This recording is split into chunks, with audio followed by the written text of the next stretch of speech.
guys, it's Miss Hanff, and we're back with Jane Eyre, chapter 17. Look, we're about halfway through the book, so stuff's about to get real. We had cut the chapter in half because it was super long, and we had gotten to the point where Mr. Rochester returned with a whole bunch of guests, including some ladies, and Jane had taken Adele to sit in the waiting room because Mr. Rochester wanted people to meet them. And that's really just about where we left it. Adele had just kind of walked in and everyone was like, "Oh, cute little kid." And that's where we left it. So,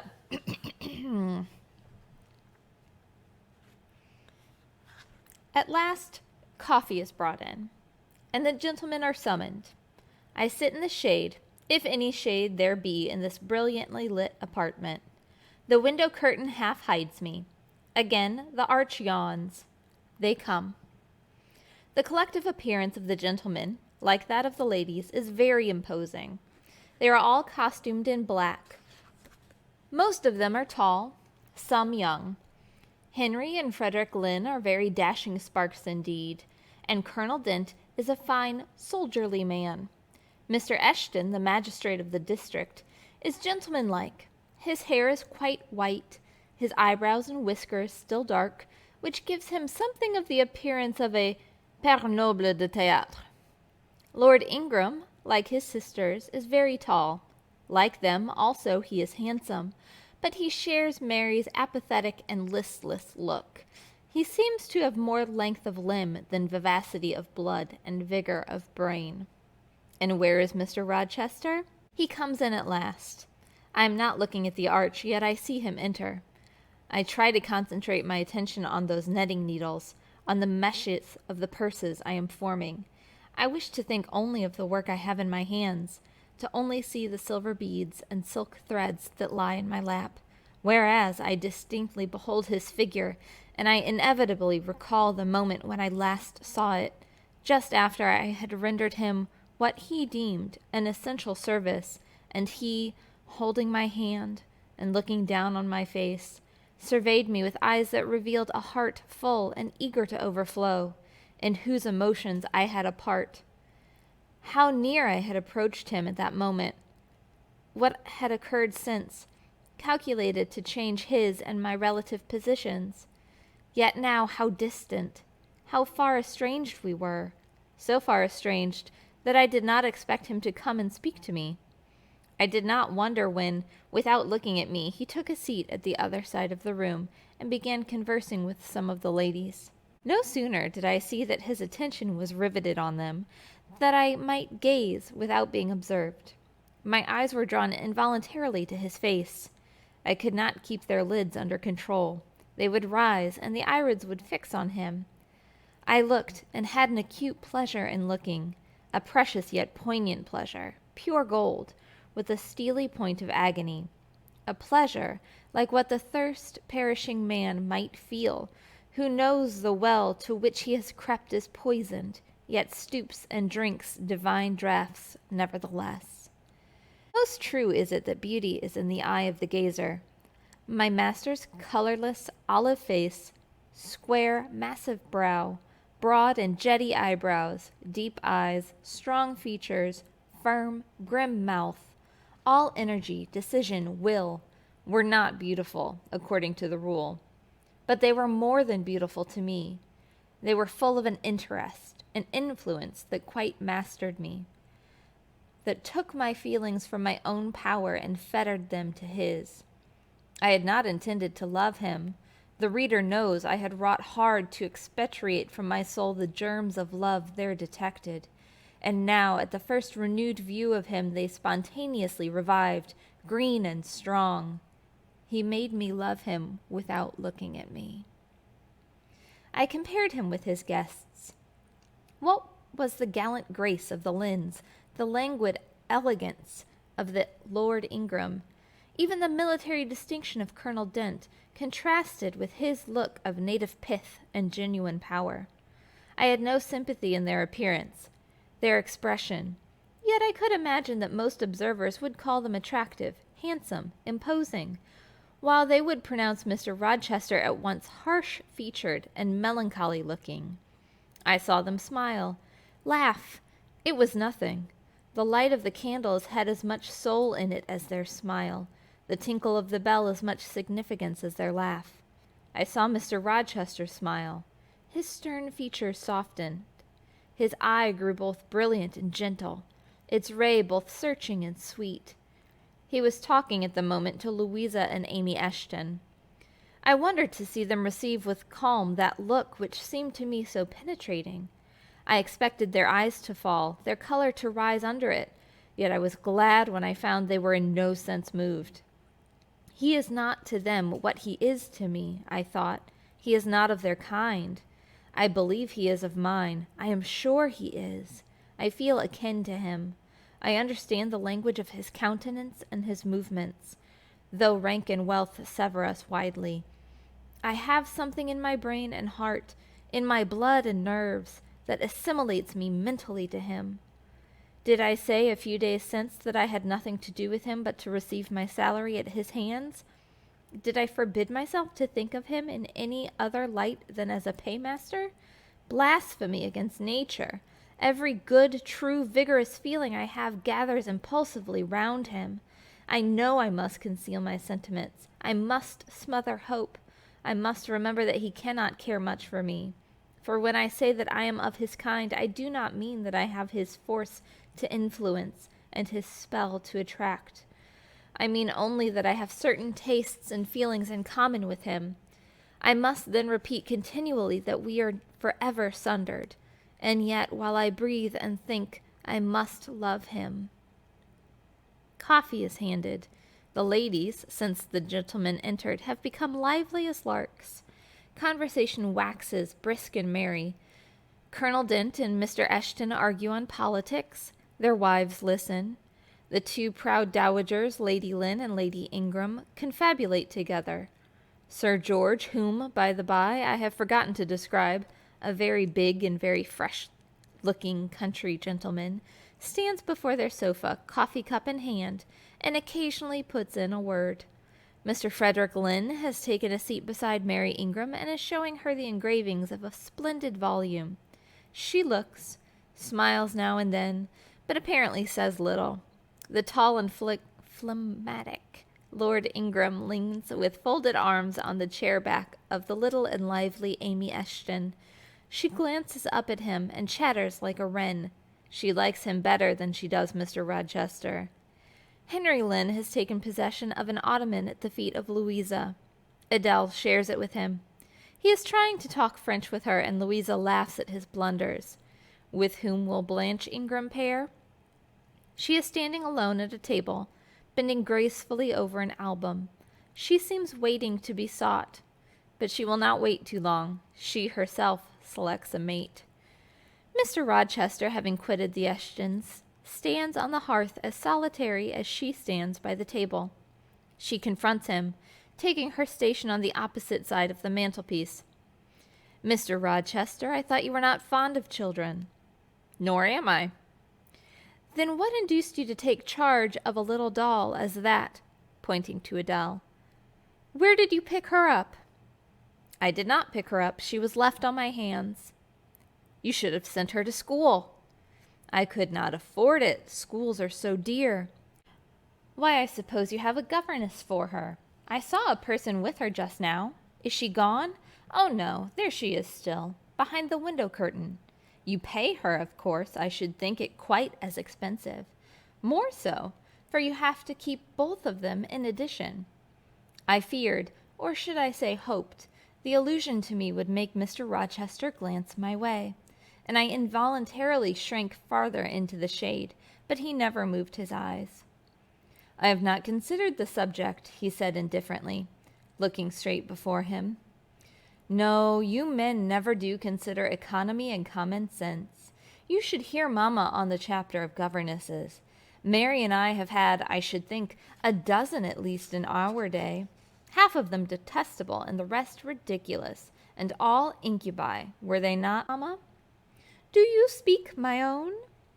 The young lady thus claimed as the dowager's special property reiterated her question with an explanation. "My dearest, don't mention governesses.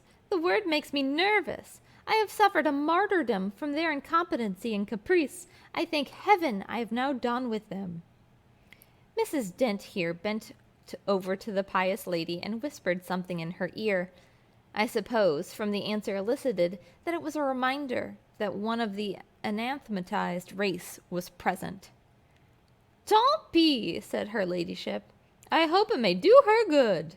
Then, in a lower tone, but still loud enough for me to hear, "I noticed her.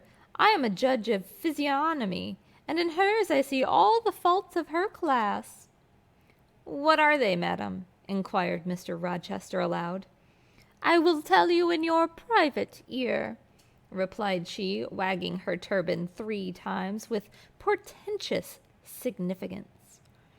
"But my curiosity will be past its appetite. It craves food now." "Ask Blanche. She is nearer to you than I."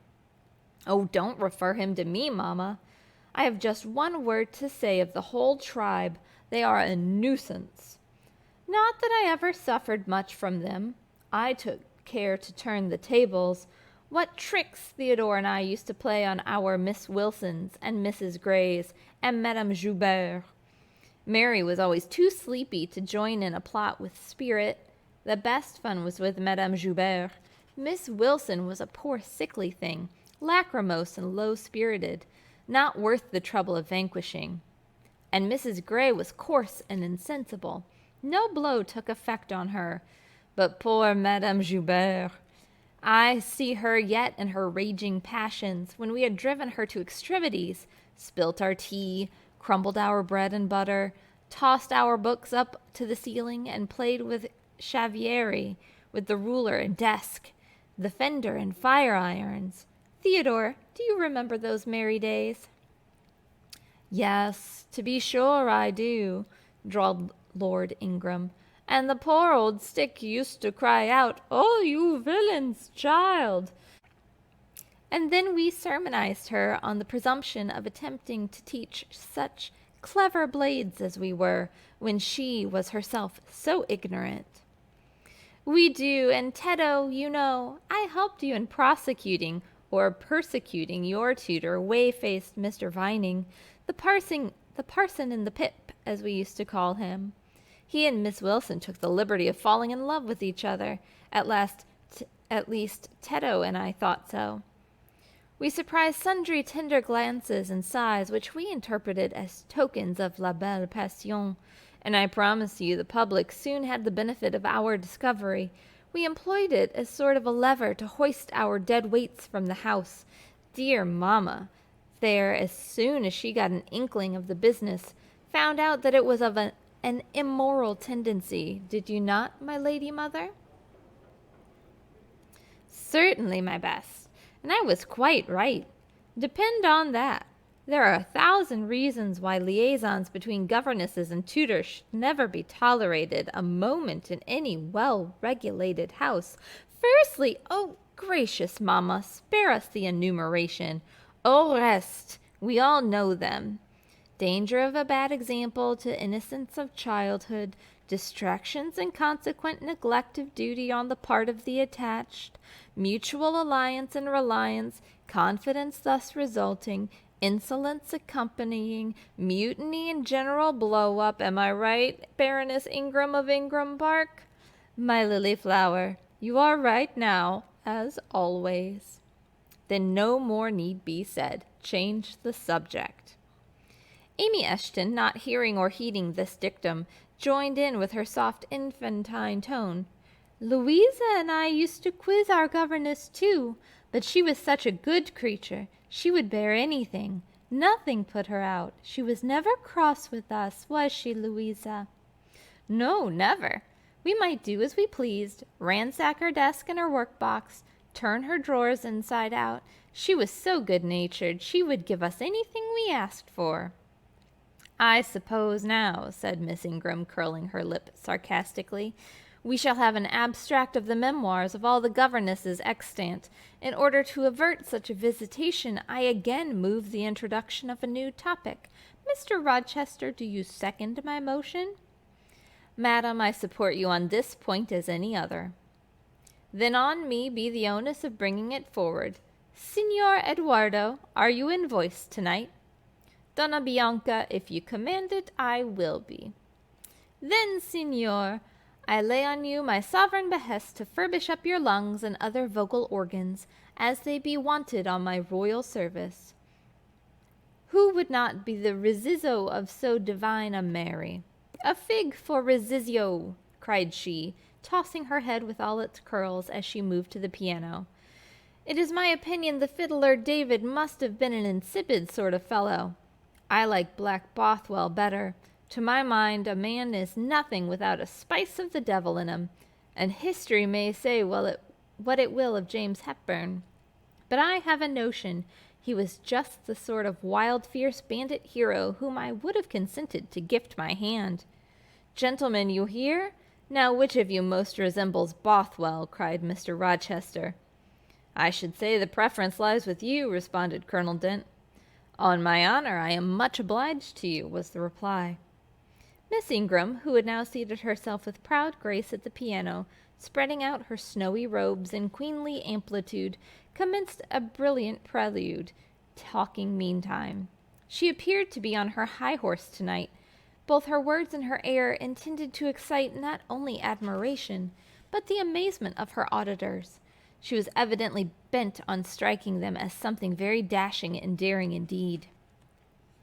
"Oh, I am so sick of young men of the present day," exclaimed she, rattling away on the instrument.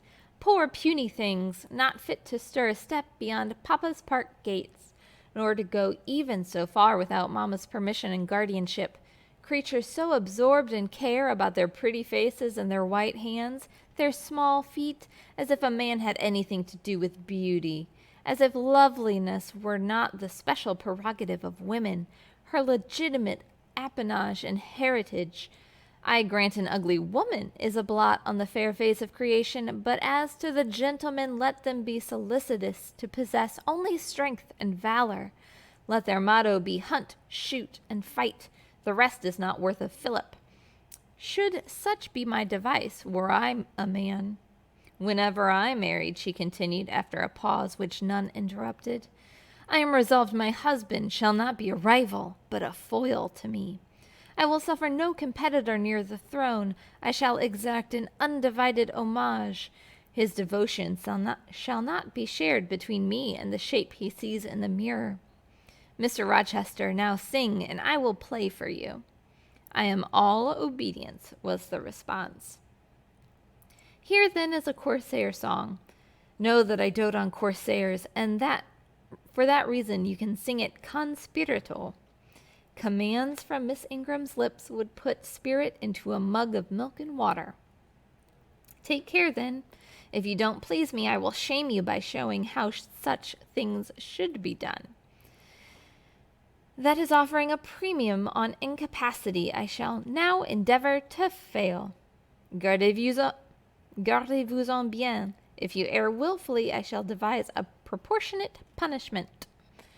Miss Ingram ought to be clement, for she has it in her power to inflict a chastisement beyond mortal endurance. "Ha! Explain," commanded the lady. "Pardon me, madam. No need of explanation.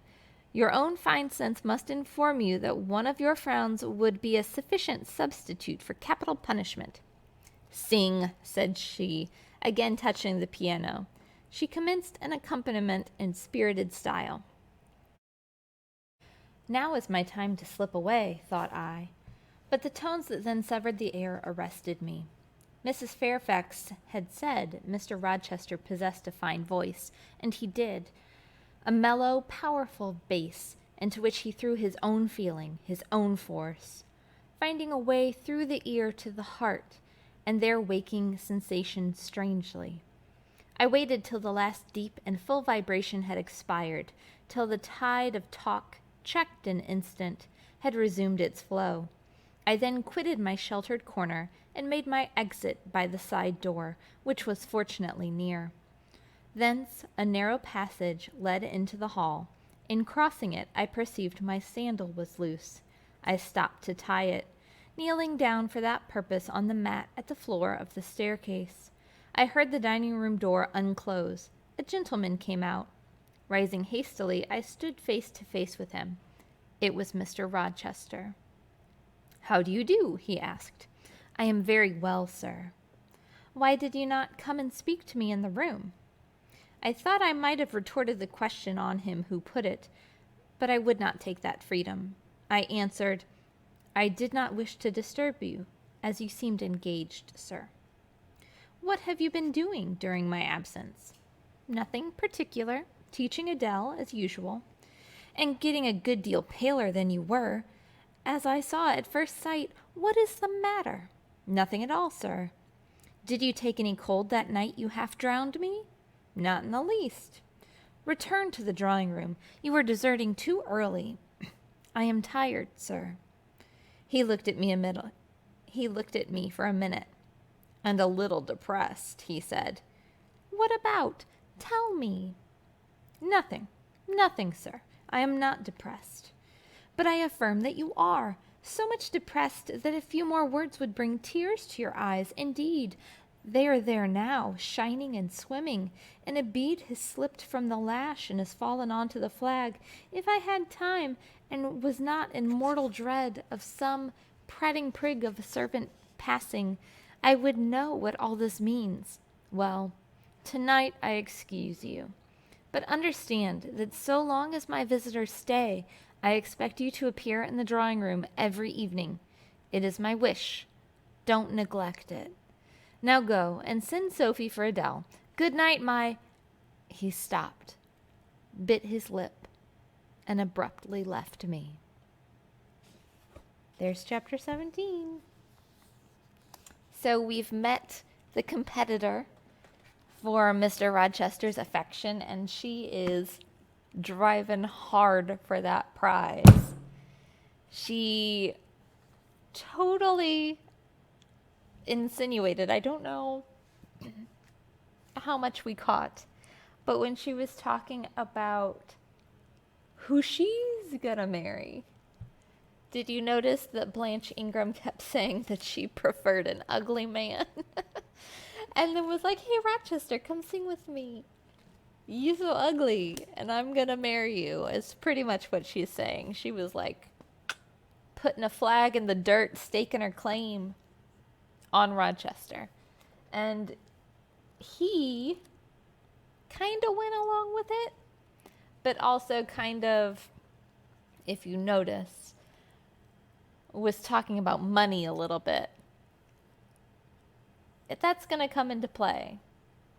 Her thinking he's ugly and his money situation. So, I hope you come back for chapter 18, wherein I think, if I remember right, it's been a bit, I think there's a little bit more with the guests.